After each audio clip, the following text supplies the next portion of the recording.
So I wanted to share a little bit about my labyrinth, and lots of you will have heard me talk about my labyrinth.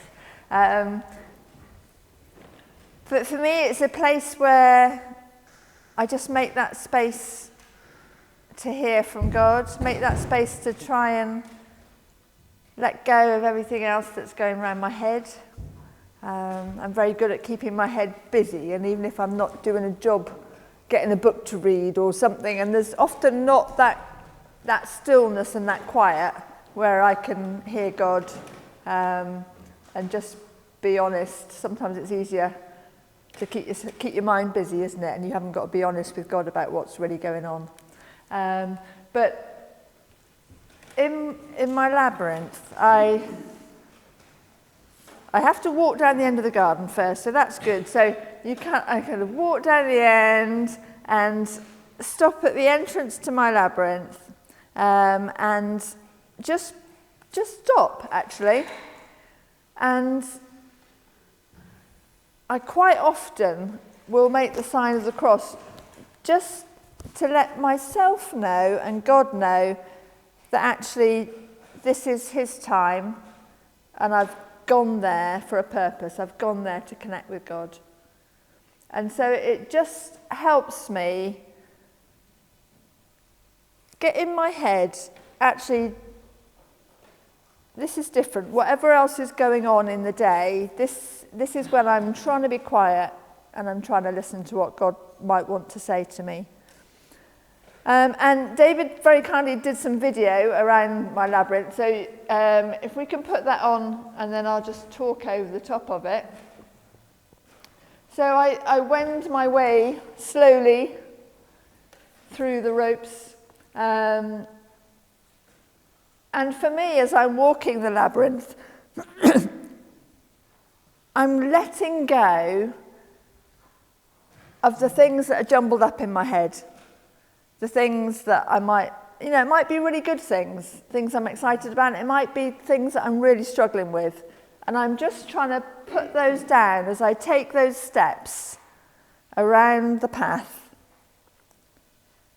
so that when I get to the middle, I'm ready to sit and be quiet and listen. Because quite often I find if I'm just sitting down, say here or at home, and I'm thinking, right, I'm going to pray now, I'm going to talk to God, what comes into my head is all those millions of other things.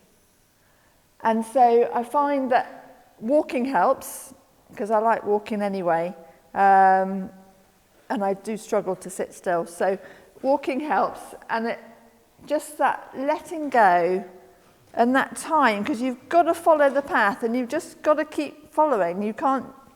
It's not like at home and you can sit on the sofa or whatever and you get ready to pray and you're 20 seconds in and you remember you didn't press play on the washing machine or something. And all those other thoughts are coming in. Whereas here, that's fine to have all those other thoughts, and I just let go of them as I walk around. I'm nearly at the middle. There we go. So I sit in the middle and just try and rest in that stillness without everything else that's been going on. And that is my time when I say, God, what is important to you? What do you want to tell me today? In the jumble of everything I've left on the path on the way, what is it that you want to say, and what are your priorities? And then I head back out.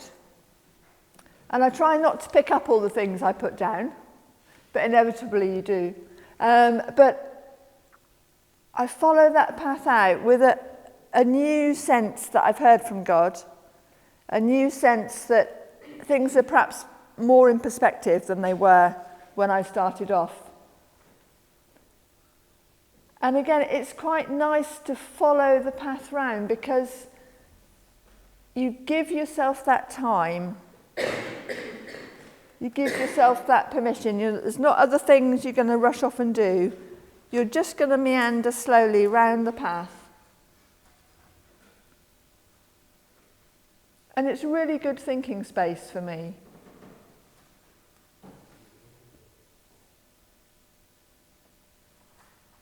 it's really good, just that quiet. And the Bible's good at saying, be still and know about God.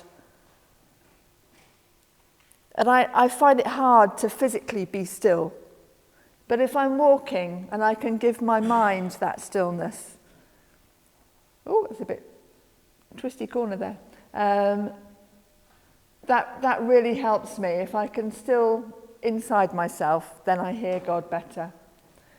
So I just wanted to share that with you. Other people will have different ways of getting to that quiet place where they can hear God. But for me, this works. It makes me smile. So I wanted to share it. Thank you.